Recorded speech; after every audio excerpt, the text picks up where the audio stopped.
This is a very common question that arises in many self-defense classes. Should you resist and fight off your attacker, or give them what they want? During a crisis, almost always there's an increase in crime ranging from lootings to rapes and worse. With law enforcement having its hands full, calling 911 may result in a longer wait for help to arrive. While police officers are referred to as first responders, the truth of the matter is that when a crime is being committed against you, you are the first responder. How you react will determine the outcome. There are some women who believe that they'd rather submit to rape rather than try to fight off their attacker because they don't wish to aggravate the attacker and worsen their situation. This gives rise to the question, how much worse can it get? You're already being subjected to a heinous crime by some perverted individual. You're going to be left with emotional scars for life. Is submitting really even an option? In this video, we'll look at a few points and see why resisting and fighting back is your only option. Resistance is not futile. Unpredictable outcomes. Almost all crimes are unpredictable in nature. There was a real-life video of a man approaching a lady in a store while she was talking to the store assistant. He asked for money and the lady told him to get a job without even looking at him. The man proceeded to stab her once in the side of her abdomen before casually walking out. Does this look like a situation where resistance was necessary? After all, it was just a guy asking for money without displaying any weapon. The truth of the matter is that all crime can escalate at any given time. A mugging can turn into a killing. A home robbery can end in rape. A rape can end in murder, and so on. In the heat of the moment, anything can happen. If someone asks you for money or your belongings, toss them on the ground and run off. If they're after the money, they'll bend down to pick the items up and won't bother about you. However, if the criminal wishes to rape you or do worse, you only have one option: fight. And there's a reason for this. Victim or victor. In any self-defense situation, you're either the victim or the victor.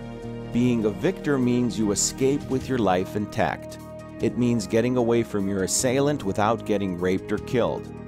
If the criminal tells you that no harm will come to you if you do what they say, it's just an attempt to lure you into a false sense of security. Very often they'll try to get you to follow them to a secondary location that is more secluded and safer for them to get up to their nasty activities. Once again, fighting back is your only option.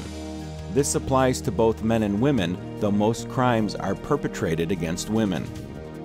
Rapid fire and running.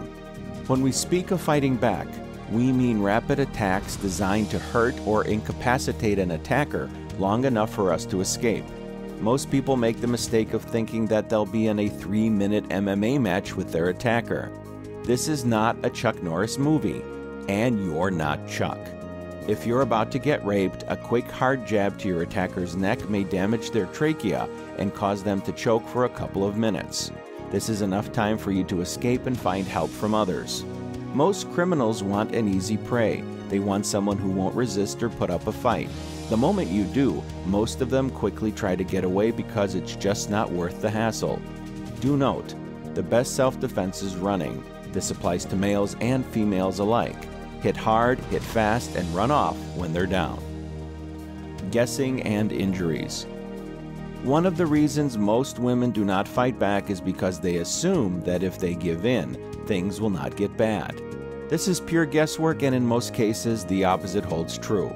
Studies have shown that the difference in injuries between women who did fight back and those who didn't were a mere 2%. The women who did fight back may have had a scratch or two more, but for the most part, the injuries were the same. And in many cases, the assailant fled the scene when the woman put up a fight. Whereas the women who didn't were still raped and beaten and injured. To conclude, you must understand one thing. Even a zebra in the wild runs for its life when the lion starts chasing it. This is self-preservation at its finest. When you're under attack, your body will release adrenaline to shut out pain and give you the strength to defend yourself. This is your sense of self-preservation. Fight back with all you've got, and you'll have a fighting chance. In most cases, you'll get out of the situation slightly worse for wear, but in a much better position than one who cowered and gave in. Courage in danger is half the battle. Plautus.